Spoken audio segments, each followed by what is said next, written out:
Here's 7 guitar techniques that beginners get wrong. I'm by no means a technique snob. I think if it gets the sound you want and you're not going to hurt yourself in the long run, like damage your joints or anything, then do it. But I have taught a lot of guitar lessons, and these are 7 common things that I see beginners do that are impeding their progress on guitar. All right, let's get right into it. The first one is not putting your fingers right up against the frets. Playing on the tips of your fingers pushed right up against the fret is the best way to get a clear sound with the least amount of tension in your fingers.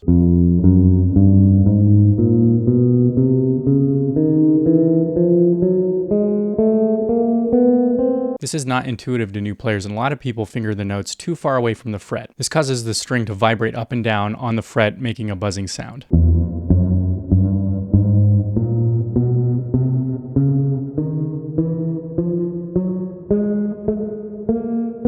Investing into learning good finger placement is not only going to make you sound better immediately, but it's also going to put you in a good place to learn techniques like hammer-ons and pull-offs and more advanced techniques like legato. Okay, number 2 is having too much tension in the hands, wrist, or even the shoulders. A lot of players have too much tension in their hands and end up having a death grip on the neck, to the point where they even squeeze the strings out of tune. I was guilty of this as a young guitar player as well. This issue is a rite of passage for a lot of guitar players who commit themselves to learning the instrument. A great way to practice relaxing is to place your finger lightly on the string and slowly apply pressure until the note sounds.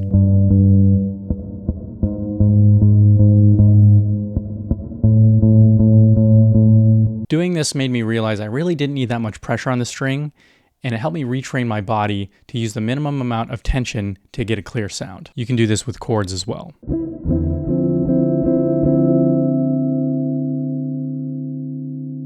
Okay, number 3 is having flailing fingers.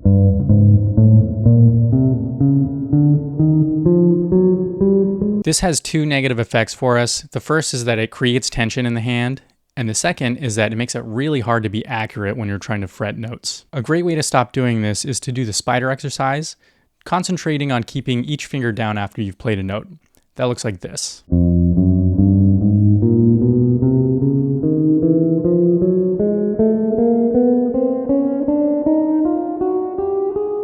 Okay, the next one is pulling your elbow in. This one seems pretty natural for people to want to do when they think that something is going to be hard, like fretting a certain chord or notes. This actually makes it harder because it orients your hand in a way that makes it impossible to stretch out. If you grab the guitar neck and let your arm hang off of it, your elbow is going to be in the natural place that it wants to be. Any movement from there should be from the forearm, and the elbow can hang freely. This keeps your hand in a good position and makes it so that you can avoid having any unnecessary tension. If you're liking this video and want more, I am offering private Zoom lessons, so contact me at cabbageguitar@gmail.com and we'll get something set up. All right, the 5th one is poor thumb position. Thumb placement is really important for being able to stretch your fingers out to be able to play things that are pretty practical for us on guitar. The thumb's going to end up moving all over the place depending on what you're trying to do, but there are a few things that people do that limit their flexibility in their fingers. One of these things is pointing your thumb towards the headstock. This is going to lock up your fingers and make it so they can't stretch out. So does holding the neck like a baseball bat, although this is preferable for some things like open chords or bending the strings. Some beginners I see avoid using their thumb at all on the back of the neck. This is going to put a lot more tension in your fingers than you need, and it's not ideal. The thumb is generally going to be behind the first or second finger. All right, number 6 is flat fingers while playing chords. This is going to likely lead to unintentional muting. A flat finger can touch a string above where it's being fretted and kill the sound. Having a round hand shape and playing on the tips of your fingers is going to solve most of these issues. Okay, and number 7 is having a floating picking hand.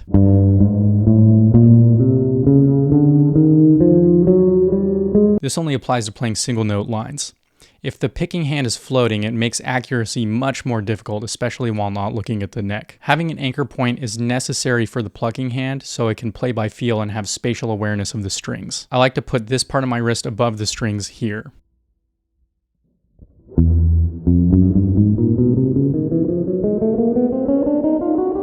There you have it, folks. That's it for this one. Let me know in the comments any guitar habits that you struggled with and overcame, or anything you're struggling with now and want some help with.